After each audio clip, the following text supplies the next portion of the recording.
નમસ્કાર, BB news ગુજરાતમાં હું સુભાષ આપનું સ્વાગત કરું છું। ગુજરાત સરકારની સરકારી વીજ કંપનીઓ પૈકીની જીસેક એટલે કે ગુજરાત સ્ટેટ ઇલેક્ટ્રિસિટી કોર્પોરેશન લિમિટેડમાં હેલ્પરની 800 જગ્યાઓ પર ભરતી કરવા માટે સરકાર અને વીજ કંપની દ્વારા અખાડા થઈ રહ્યા છે। ત્યારે હવે ઉમેદવારોએ ભૂખ હડતાળ પર ઉતરવાનું નક્કી કર્યું છે।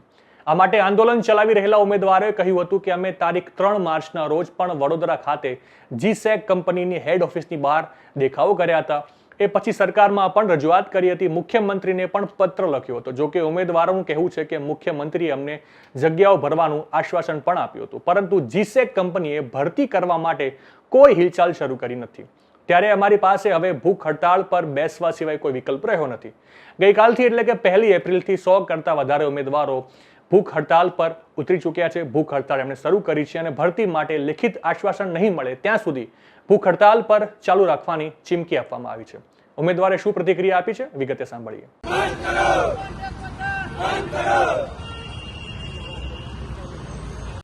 જય હિન્દ, જય માતાજી।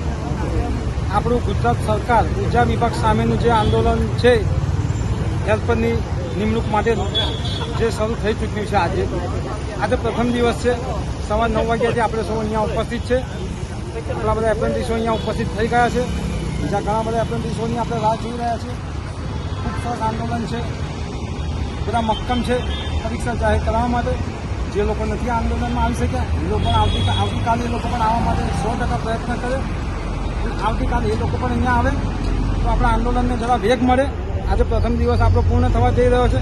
સવારથી બધા 9 વાગ્યાથી અહીંયા ભૂખ હડતાળ પર બેઠેલા જ છે, આપ સૌ જોઈ શકો છો। હવે જે મિત્રો ઘરે રહ્યા છે આપણા ભાઈઓ એ લોકો પણ આવતીકાલે સવારે હાજર થાય।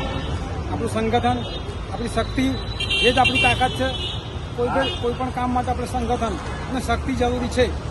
આજે 50-100 પક્ષીઓ પર ઝાડ નાખી હોય તો પક્ષીઓ આખી ઝાડ લઈને ઉડી જાય છે। એમ આપણે સૌ સંગઠન, આપણી સંગઠનની શક્તિ આપણે વધારે સંખ્યામાં હોઈશું તો આપણું આંદોલન સફળ થશે। 100% સફળ થવાનું છે અને થશે। તો જે મિત્રો હજુ પણ ઘરે છે એ લોકો પોતાની ફેમિલીને એકાદ દિવસ માટે પોતાનો કામ ધંધો કરતો મૂકીને પણ આવતીકાલે લોકો અહીંયા 10 વાગ્યા સુધીમાં આવી જાય તો આપણું આંદોલનને જરા વધારે વેગ મળે અને આપણને આવતીકાલે ન્યાય મળે એવી હું સૌને અપીલ કરું છું। જય હિન્દ।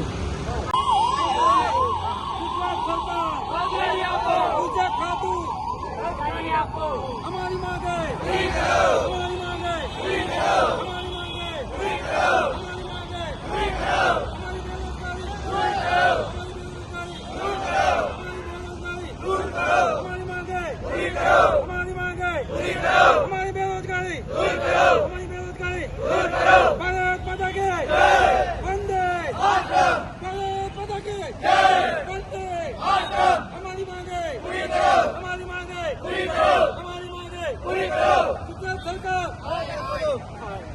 નવા સમાચાર, નવી અપડેટ સાથે ફરી મળીશું। ત્યાં સુધી મને રજા આપશો। નમસ્કાર।